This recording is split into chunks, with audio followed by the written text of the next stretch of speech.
Bom dia! Hoje começamos o nosso primeiro episódio do podcast DinoCast, um podcast produzido por nós, do jornal Geração Ascendino.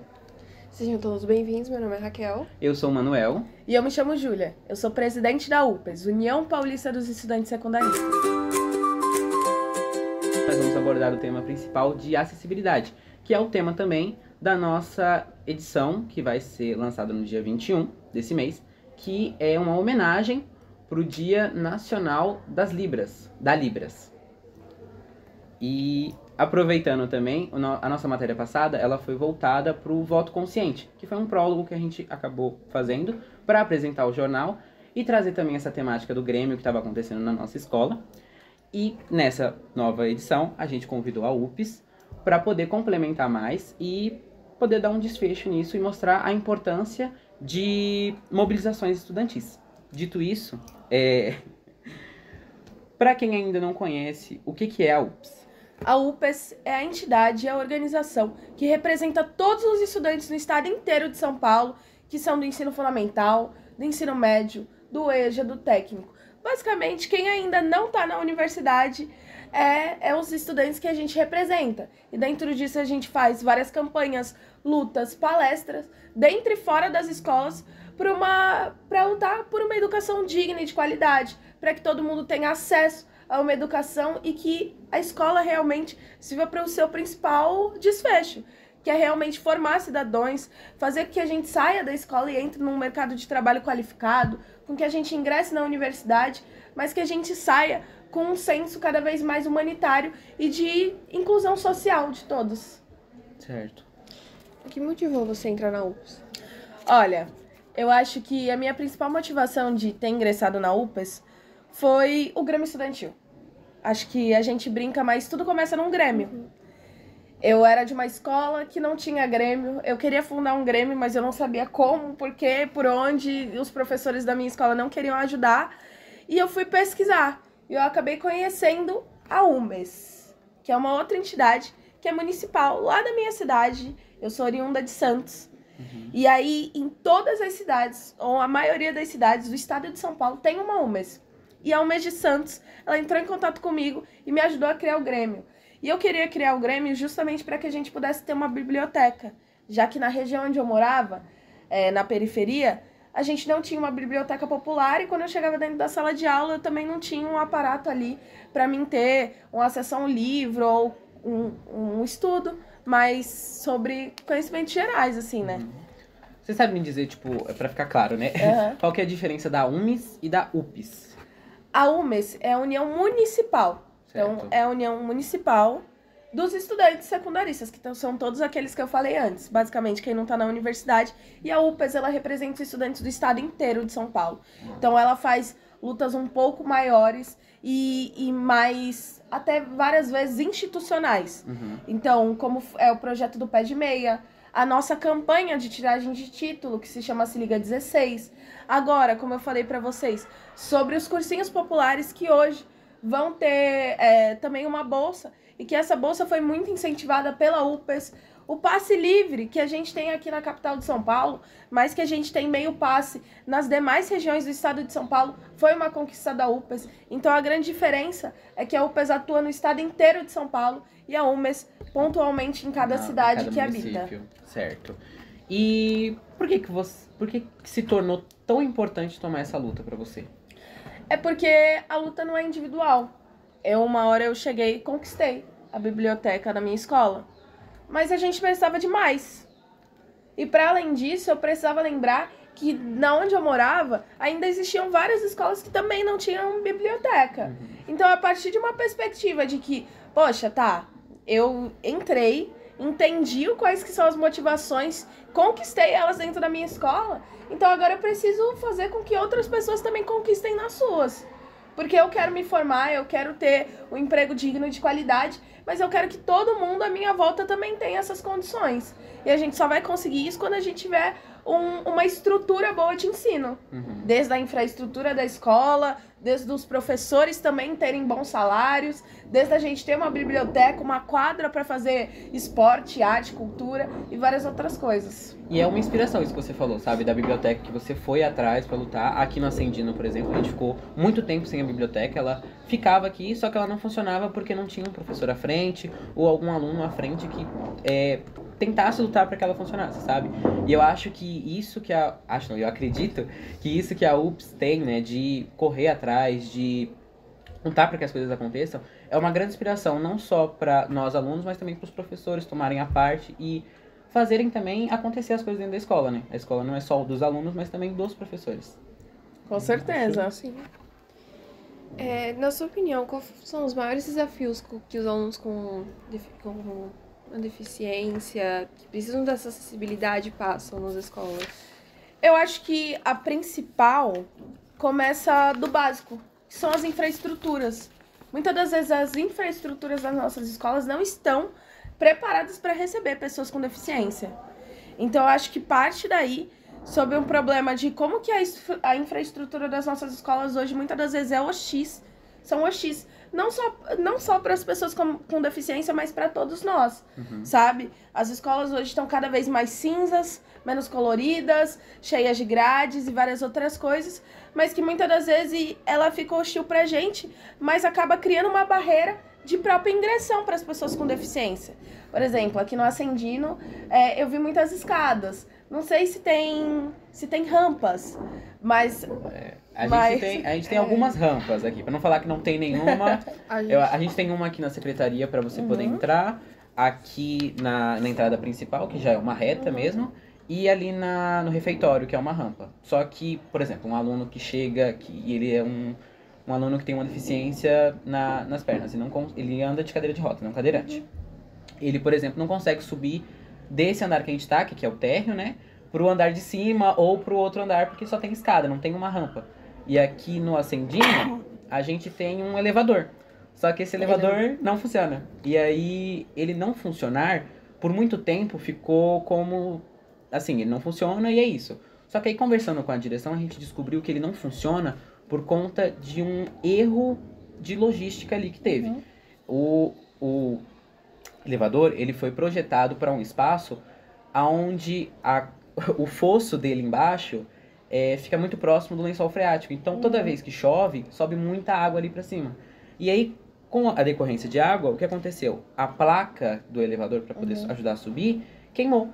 E aí, todo mês, pelo que a direção passou pra gente, eles mandam carta pra DI, né, Direção de Ensino. E Diretoria de Ensino, isso. Pedindo falando, o elevador tá quebrado, só que nunca vem essa verba, sabe? E isso que você falou, das escolas estarem se tornando mais cinza, é uma realidade, né? Ano passado não, acho que uns 2 anos atrás, foi instigado as câmeras de segurança nas escolas, né? E foi algo que aconteceu de um dia pra noite. Agora, um elevador de acesso e acessibilidade é algo que tá demorando demais, sabe? Uma coisa que, teoricamente, seria um problema simples, sabe? De se resolver. E essa questão de logística, de engenharia, é uma coisa que a gente tem muita dificuldade. Aqui no Ascendino, por exemplo, tem muita sala, tipo a sala de leitura, que não tem uma tomada próxima, sabe? Só tem algumas tomadas em alguns lugares, e em outros não tem. O refeitório, ele foi construído recentemente. Mas ainda assim, ele não tem algumas tomadas, sabe? Pelo que a direção passou pra gente também, eles queriam colocar um micro-ondas, só que não tem tomada pra colocar o micro-ondas ali. Então, essa questão de logística é algo que tá dificultando, sabe? Não, com certeza, é válido. Mas eu acho que parte do princípio da infraestrutura. E eu acho que o enfrentamento que vocês têm aqui, no sentido de, poxa, aqui tem muitas escadas e muitas das vezes eles até tentaram pensar numa logística de acessibilidade, mas que por conta de investimento, por conta de não ter o dinheiro para conseguir, muitas das vezes essa acessibilidade não acontece. Mas que, para além disso, ela perpassa a infraestrutura da escola e ela invade as nossas salas de aula.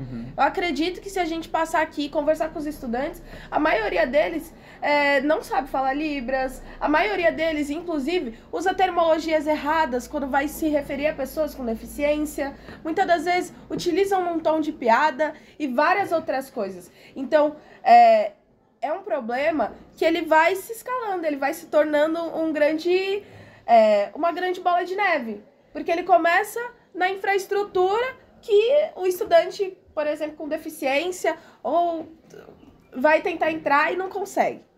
Aí tudo bem. Então ele já não participa do nosso ciclo escolar. Ele já não está incluso dentro da escola. E aí o que acontece? Quando a gente não consegue ter um contato com as pessoas, a gente começa a observá-las de fora. E aí muitas das vezes permite com que a gente se leve por preconceitos. Então, utilizar terminologias erradas, ou usar um tom de piada e várias outras coisas. E aí perpassa também vários projetos de conscientização. Então, eu acho que o início do debate pode ser esse, né? Que, tipo assim, perpassa a conscientização qual que é o norte que a gente quer. Como que os estudantes mesmo vão fazer essas lutas. Por exemplo, falar sobre elevador é falar sobre acessibilidade, inclusive para pessoas com deficiência, mas é para falar sobre a utilização de todos os estudantes aqui. O elevador ele foi projetado para todos os estudantes, principalmente para conseguir fazer essa parcela da acessibilidade, mas para que fosse de uso coletivo e geral. Então, como que os estudantes vão fazer com que, para inclusive ajudar a direção e ajudar os professores nessa luta pela conquista do elevador aqui?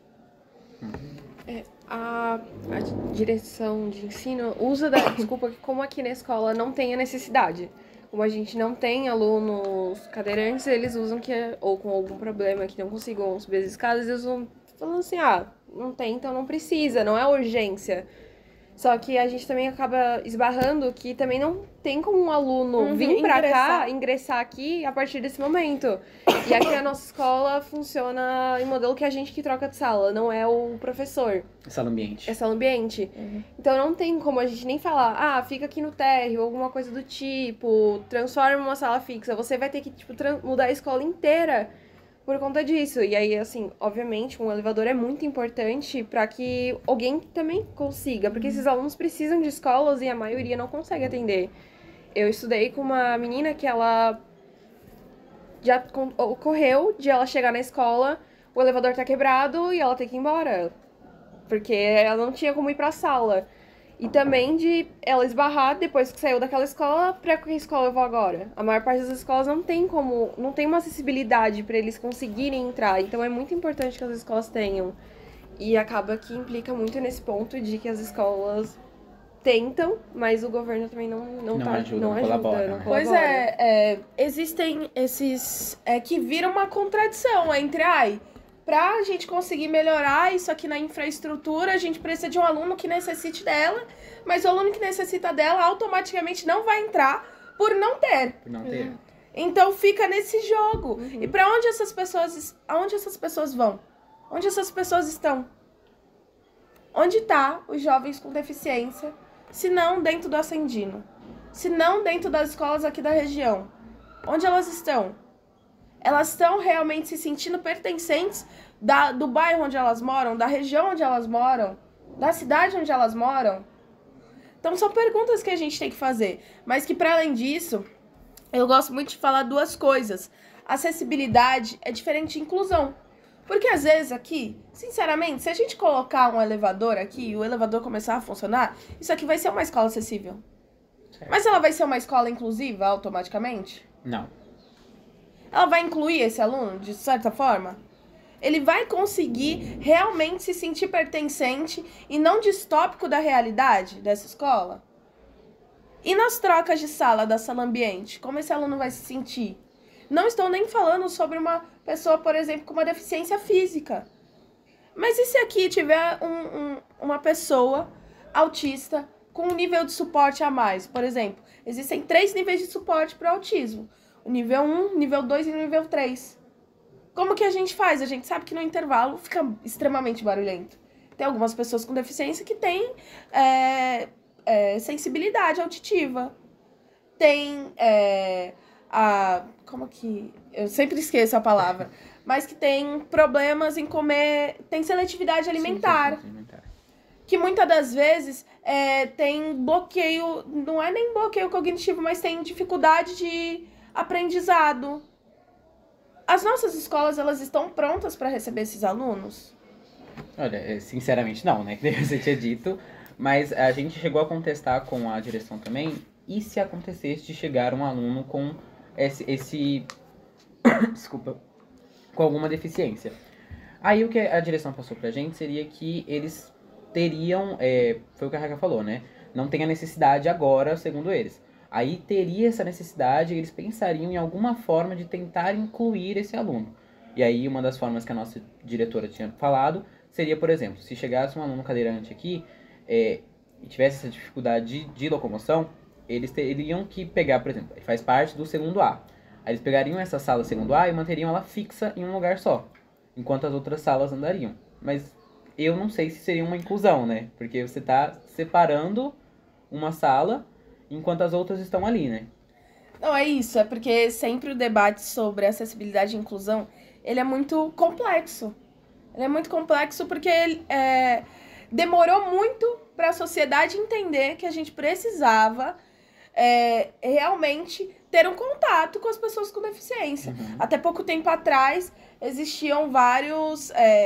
era uma segregação das pessoas com deficiência. Elas tinham escolas específicas para elas, elas viviam fora das nossas realidades, fora da nossa sociedade, mas que agora a gente entendeu e a gente deu um giro, e por isso é tão complicado fazer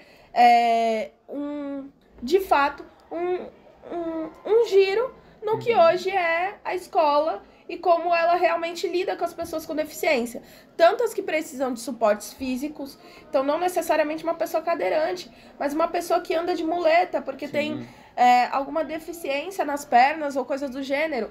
Até para ela subir a escada, ela consegue, mas e a dificuldade sobre isso? E como que gira tudo isso? Mas que para além disso, como que acontece a nossa inclusão? Se existe uma pessoa com autismo na escola ou com TDAH, ela precisa de um professor auxiliar dentro de sala de aula. Mas que muitas das vezes, só para conquistar esse professor auxiliar que vai fazer...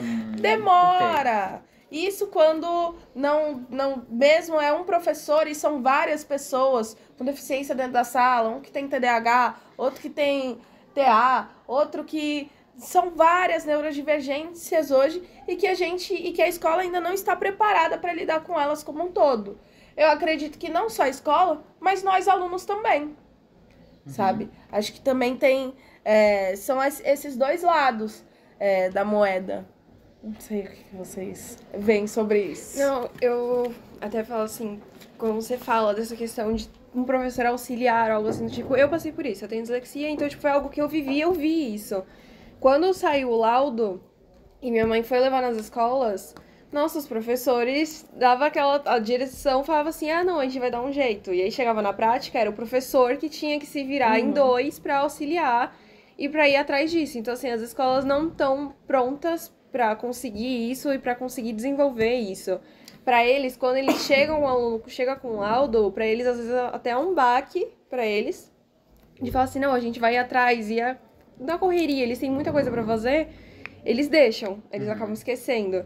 Então, prova que precisa fazer separado, muitas coisas que acontecem, eles acabam tendo, que vamos supor, eu tinha que fazer prova depois, então eu pegava no meu período de intervalo e eu ia fazer a prova.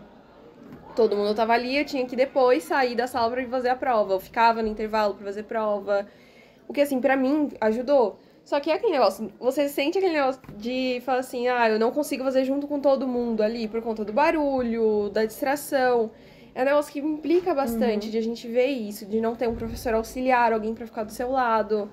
E acaba que os professores são os que mais ajudam a gente nesse processo, porque eles se preocupam e eles se viram em dois pra ajudar a gente nesse processo. Então a gente vê que realmente precisa muito ainda dessa parte das escolas olharem e o governo também olhar para as escolas e mandar auxiliares, ver se a infraestrutura tá pronta para esses alunos.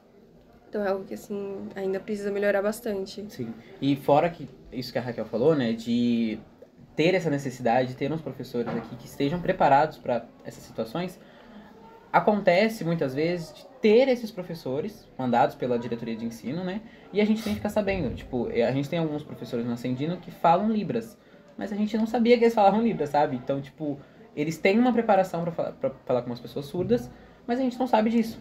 E essa falta de informação é algo que acontece muito, sabe? E é triste a gente ver que algumas coisas que a gente está lutando para que aconteça, talvez já tenha e a gente possa fortalecer as coisas que a gente tem, mas tipo, a gente tá ali meio que perdido, sabe? E pelo que a nossa coordenadora falou, chegou uma outra professora que também tem experiência com pessoas autistas aqui pra escola. Mas é tudo...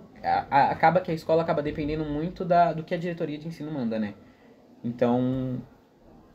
fica essa... Então, sobre eu acho que essa falta de comunicação que muitas das vezes os próprios estudantes sentem no dia a dia, ele é um efeito dominó, sabe? Porque tudo parte de cima. Sim. Então, para vir investimento, para vir mais professores, para que os professores, que não, muitas das vezes eles não se dividem nem em dois, eles se dividem em 1000, em vários, para conseguir, porque eles ainda lutam para que a gente consiga nos formar, ter uma educação de qualidade e várias outras coisas, mas que é um efeito dominó. Então, assim, a Secretaria de Educação, fala com os dirigentes, fala com a diretoria de ensino fala com as direções falam com os coordenadores, os coordenadores passam para os professores e para os estudantes. E durante esse processo, muitas das vezes não fala com o outro. Então, muitas das vezes a direção pede, a diretoria de ensino não responde, às vezes a diretoria de ensino pede para a Secretaria de Educação e a Secretaria não responde, e isso vira uma escadinha que chega na gente. E chega na gente da pior forma possível, sabe? Quem paga a conta acaba sendo a gente e os professores. Com certeza. Né? Há pouco tempo atrás, eu tive uma reunião com o secretário de Educação do governo do estado, que é o Renato Feder. E muitas das vezes preocupou nós que somos alunos a tratativa e a tomada de decisões que ele tinha em relação aos estudantes, sabe? Inclusive de responsabilizar os professores e a direção pela má condução das escolas. Então, assim, a gente chegar numa reunião com ele para falar sobre a infraestrutura das nossas escolas, que tem escola que alaga, tem escola que o teto tá caindo, tem escola que não tem biblioteca, tem escola que os professores, eles, muitas das vezes, ficam mais do que eles deveriam na escola para dar um suporte. Tem gente que está no 8º, 9º ano hoje e que ainda não passou pelo processo de alfabetização, gente. Isso é um problema sério, principalmente aqui no estado de São Paulo. E que quando a gente vai falar com ele, ele mascara os números através das provas que eles aplicam. E só que na realidade, quem está dentro da escola sabe que não é isso. Então, que muitas das vezes isso nos preocupa, né? Mas dentre todo esse mar de desesperança que muitas das vezes a gente está imerso, eu falo que a resposta é a unidade. A resposta é os estudantes se organizando, é conversando com os professores, que a luta dos professores é a mesma que a nossa. A luta, inclusive, para defender a nossa própria direção. Muitas das vezes a direção ainda é meio fechada com a gente e acontecem várias coisas, mas mesmo assim a gente precisa defender quem está no dia a dia da escola, sabe? E é recobrar quem nos representa em outros âmbitos, como a diretoria de ensino, que são as DEs. A gente tem que ir lá e falar, olha, é isso aqui. A minha escola necessita disso, disso, aquilo. A minha escola tem esse problema. Eu fiz aqui, tem um abaixo-assinado e uma listinha de reivindicações que os estudantes do Ascendino estão fazendo aqui para a diretoria de ensino. A gente está precisando disso. O Grêmio Estudantil está falando isso aqui. A gente precisa disso na escola. Mas que quando a gente fala, principalmente sobre acessibilidade, eu sempre boto muito a pauta do que é a inclusão, de fato. Porque muitas das vezes os lugares onde a gente está, eles são acessíveis. Mas eles não são inclusivos. E aí eu acho que também parte disso, é um trabalho de formiguinha. De nós que temos uma consciência de também passar para os outros. O Grêmio também fazer várias atividades, falando, galera, é isso e aquilo, pessoas com deficiência não são piada, entender como que a gente pode fazer. Já vi que aqui vai ter uma oficina de Libras, né? Isso é muito importante, é muito legal, e muitas das vezes os estudantes vão ficar tão empolgados que eles vão continuar, né?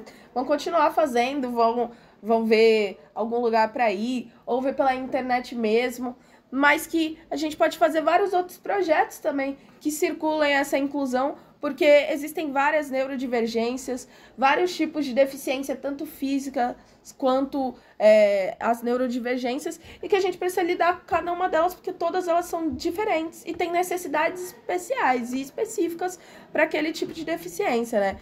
Então, eu acho que é tomar muito cuidado com as pautas, mas é sempre fazer as reivindicações que os estudantes fazem e querem aqui para a escola, mas para levar da escola para fora. A gente sempre tem que pensar numa rede e expandir ela, né? Só para comentar o que você falou, não acredito de novo, mas a nossa primeira edição ela foi voltada para voto consciente, sabe? E a gente fez essa edição não só por conta do Grêmio, mas também pra gente levar pras nossas vidas, sabe? Pra gente fazer esse efeito manada, sabe? De as pessoas pensarem melhor em quem elas estão escolhendo pra representar elas, sabe? Isso que você falou do FEDER e tudo mais, todas essas questões que estão acontecendo, são coisas que a gente acaba escolhendo, né? Nós, sociedade, e que a gente precisa ter esse senso crítico, sabe? Pesquisar, ter a informação, ir atrás disso e saber as coisas que realmente estão acontecendo. E é isso. Eu aproveito que você falou do Grêmio. Eu sei que no Instagram de vocês possuem um destaque falando sobre o Grêmio Livre. Vocês, assim, que estão mais inclusos, tem propostas que vocês acham que, assim, o Grêmio Estudantil pode fazer e que eles conseguiram já fazer, que trouxeram mudanças para dentro das escolas? Eu sei que você comentou também da biblioteca na sua, mas eu queria saber, a opinião de vocês sobre isso. Olha, primeiro, eu acho que a gente pode partir de um princípio. O que é o Grêmio Livre? Acho que é muito importante a gente entender o que é um Grêmio Livre. O Grêmio Livre é uma estrutura de organização dos estudantes dentro da sua própria escola para representar todo o coletivo e todo o grupo de estudantes daquela escola. E o que torna um Grêmio Livre?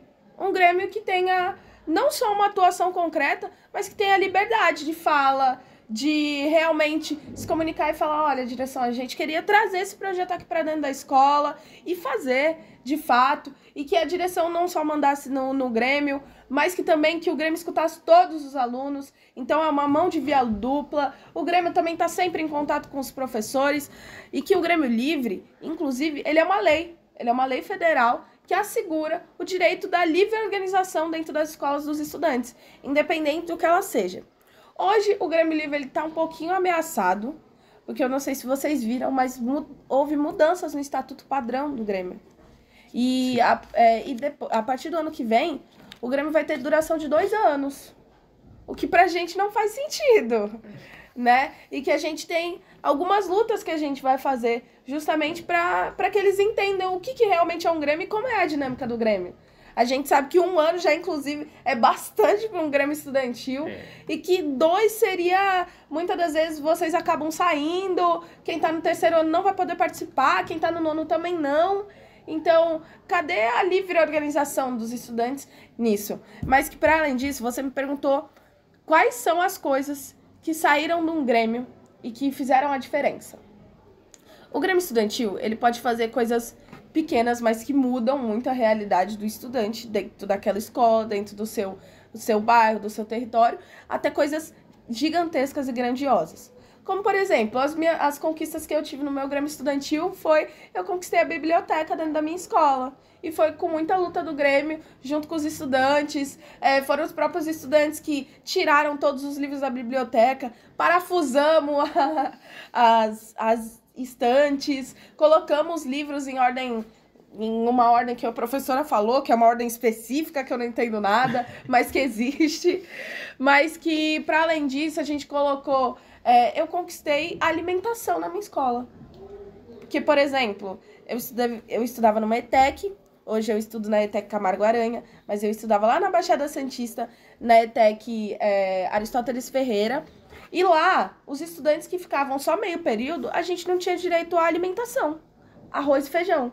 A gente só podia comer bolacha e suco. Eu achava aquilo um absurdo.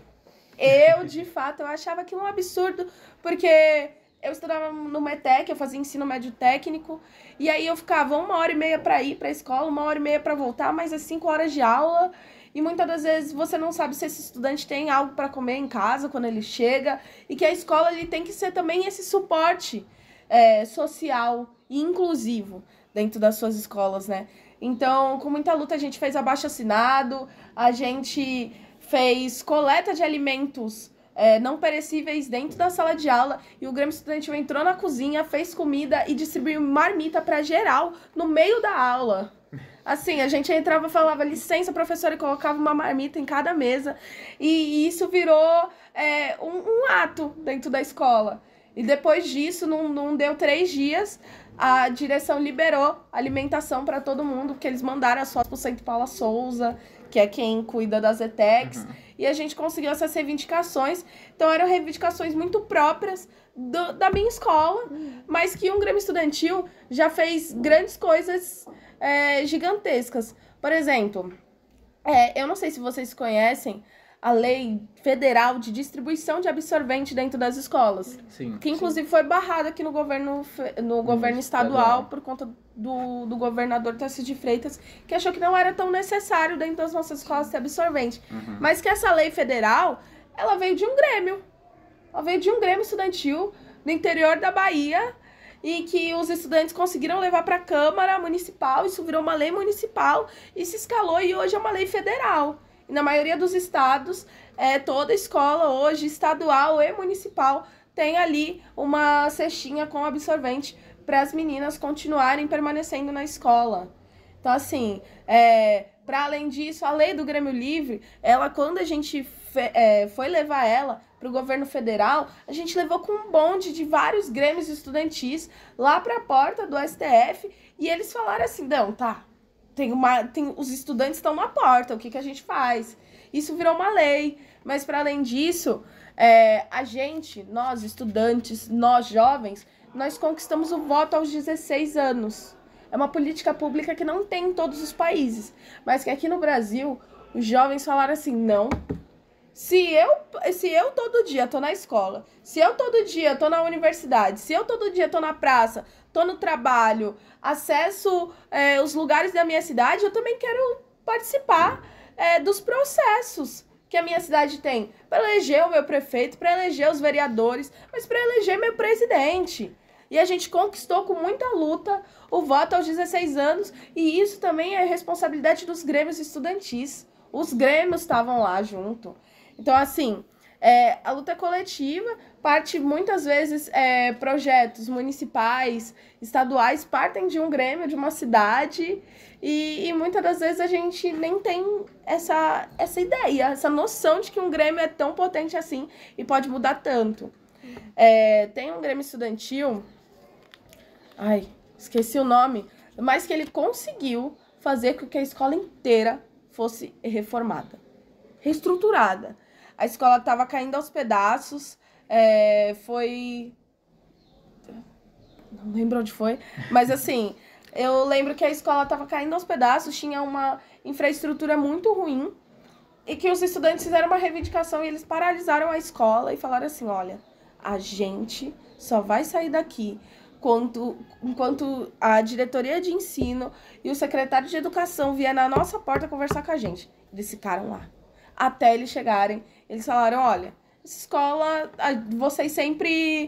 vocês entendem que essa escola tá caindo aos pedaços, vocês voltam e meia, mandam alguém pra reformar ela, mas o chão tava cedendo da escola, o chão tava cedendo. Afundando a escola. Tava afundando, a escola tava afundando. E aí eles sempre iam lá e nivelavam com cimento e voltavam a afundar, nivelavam com cimento e voltavam a afundar.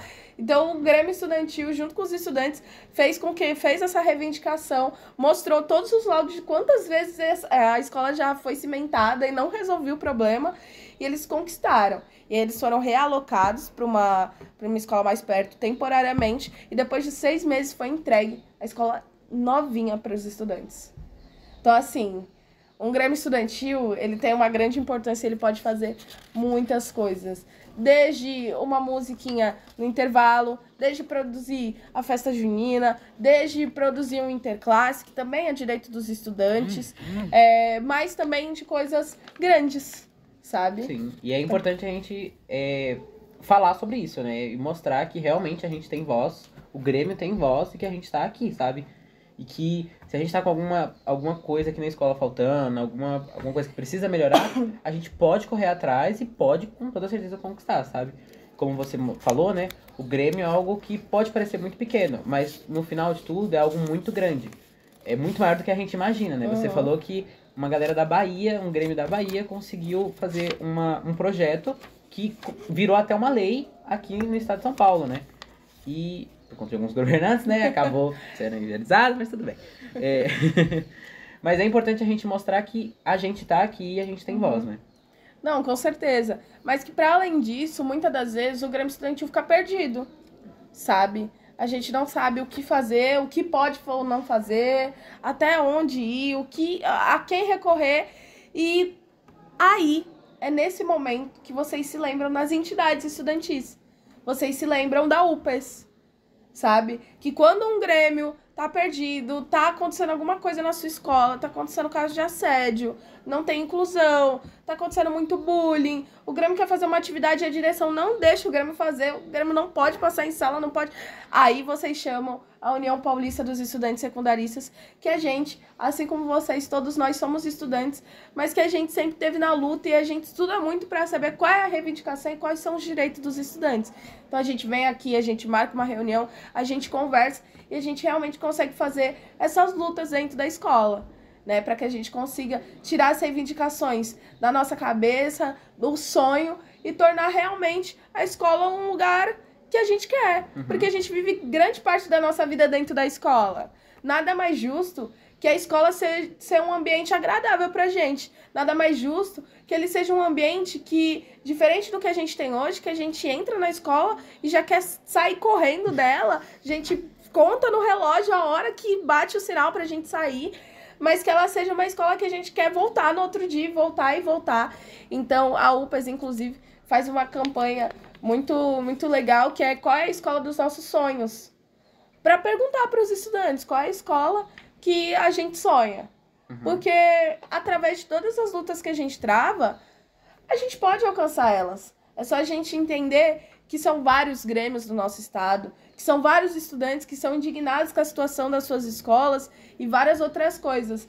Então, é só através da luta coletiva, junto com as entidades estudantis, que a gente vai conseguir transformar a escola no ambiente que a gente sempre quis, sabe? Um ambiente educacional, de qualidade, público, seguro, acessível, inclusivo e que seja para todos, né?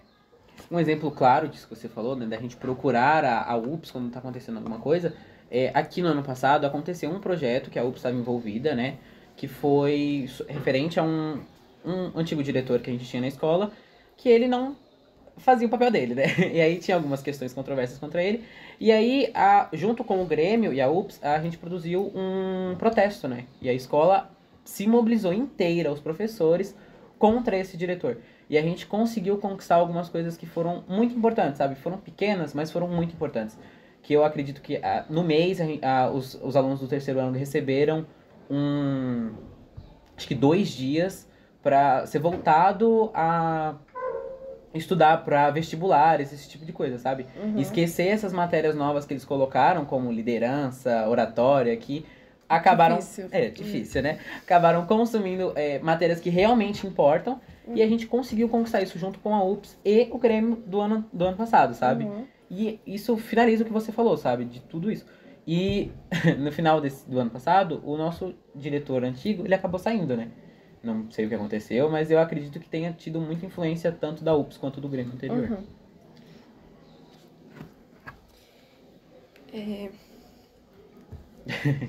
É que a gente, a maior parte dos temas aqui a gente acabou falando no meio. A gente acabou falando, acho que acredito que foi tudo, mas... Tudo. Deixa eu falar aqui, mais alguma coisinha.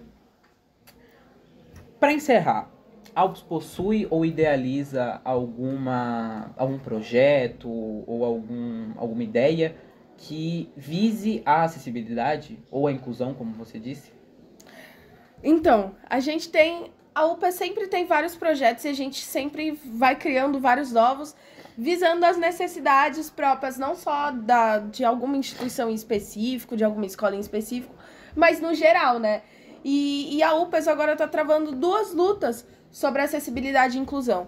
tanto chegar nas escolas e fazer palestras sobre, conversar com os estudantes, ver qual que é a perspectiva do Grêmio também sobre isso, mas uma luta institucional sobre a garantia, a permanência desses estudantes dentro das escolas, né? E como que a gente faz isso? Como que está sendo o processo de seleção dos professores que vão ser ali acompanhantes, e se eles realmente, uma fiscalização para ver se isso realmente está acontecendo, se esses professores são adequados, ou se esses professores não estão superlotados, né, de ter que se dividir em 1000 para ajudar vários alunos com neurodivergências e deficiências físicas, mas uma luta institucional, conversando com a diretoria de ensino, com as diretorias de ensino, né, com o secretário de educação, para que a gente realmente consiga que a nossa escola seja inclusiva e acessível, tanto nas suas infraestruturas, mas também no dia a dia, na sala de aula, na comunicação,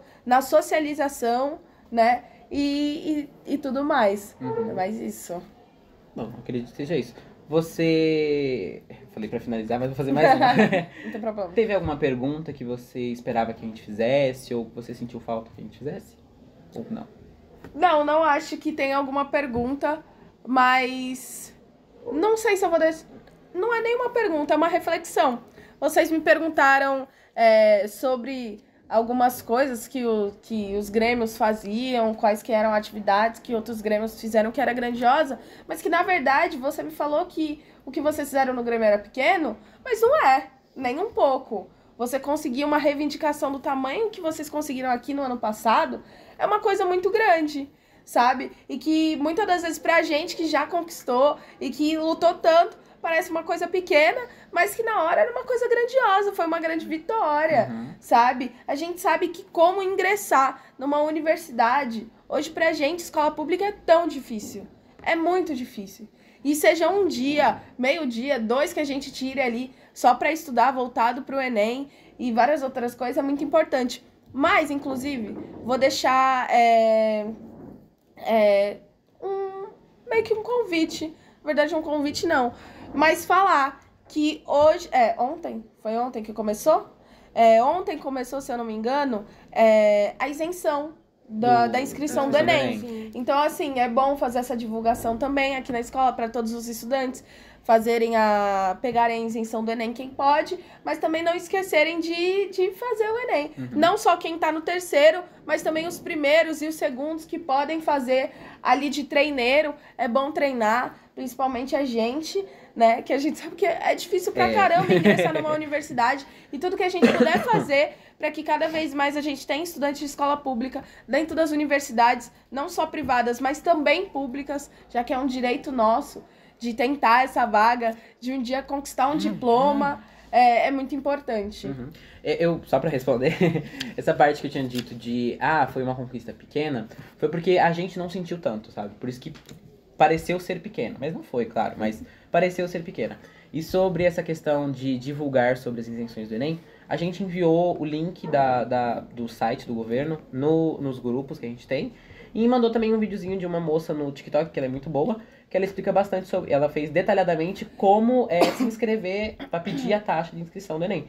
E reforçar também que pedir a taxa de inscrição do Enem não é inscrição do Enem, né? Então, muita gente confunde, né? Tá lá escrito, mas muita gente não lê. Mas é só isso. Com certeza. E só para finalizar aqui, vocês falaram bastante sobre o voto consciente, ou como que foi a primeira edição do jornal de vocês. E agora também acabou de abrir as inscrições para tiragem de título.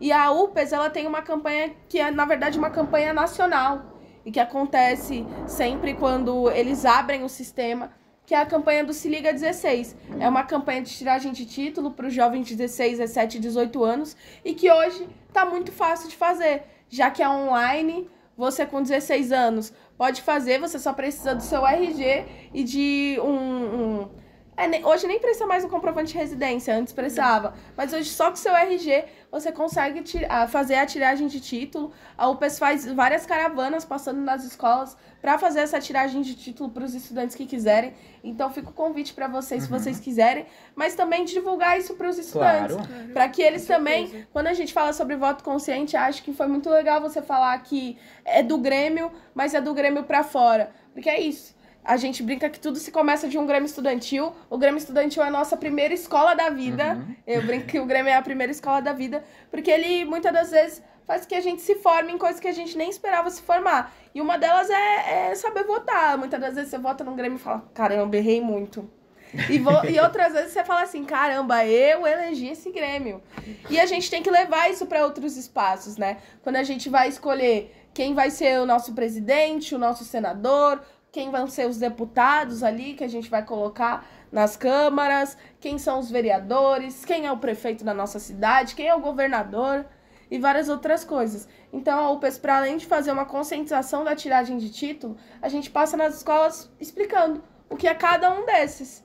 Então, o que faz um presidente? O que faz um senador, um governador, um deputado estadual, um deputado federal e várias outras coisas. Então, fica aí o convite. Mas espero que também vocês divulguem, né? Principalmente vocês que são do terceirão, já estão de saída, é o último ano, é a reta final. E sempre contem com a UPES para o que vocês quiserem, sabe? Desde uma palestra sobre os projetos que tem pós-ENEM, que é o ProUni, o SISU, o FIES, as ingressões na universidade, tanto pública quanto privadas, mas como a gente fazer, o que são várias políticas públicas afirmativas, como, por exemplo, você entra hoje na universidade, você tem a lei de cotas, você tem a assistência estudantil, lá também tem como se fosse um Grêmio, e que é muito legal participar, que são os CAs, os DAs, os DCS, e são espaços que a gente precisa entender e querer entrar, sabe? E querer participar e ter essa participação ativa dos estudantes,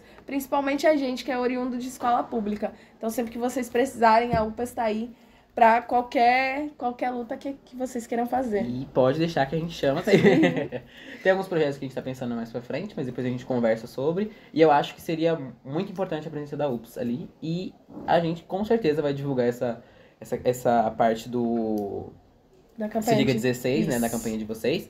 Que eu acho que é importante, né? Para complementar também a nossa matéria, mas também porque é importante as pessoas saberem, né? Eu, por exemplo, não sabia dessa campanha que vocês têm. E eu acho que é super importante você ter isso, porque é ali que você começa, né? É importante a gente ter esse começo. Com certeza. Agradecer por vocês terem topado vir aqui hoje, ter participado. A gente agradece muito a nossa primeira edição. A gente tava bem ansioso pra dar tudo certo. Nervoso também. É isso. Acho que vocês terem vindo é muito importante pra gente, pra mostrar e também pra mostrar a importância de vocês, porque é um projeto muito importante. E agradecer vocês por terem vindo. Obrigada pelo convite. A gente que agradece.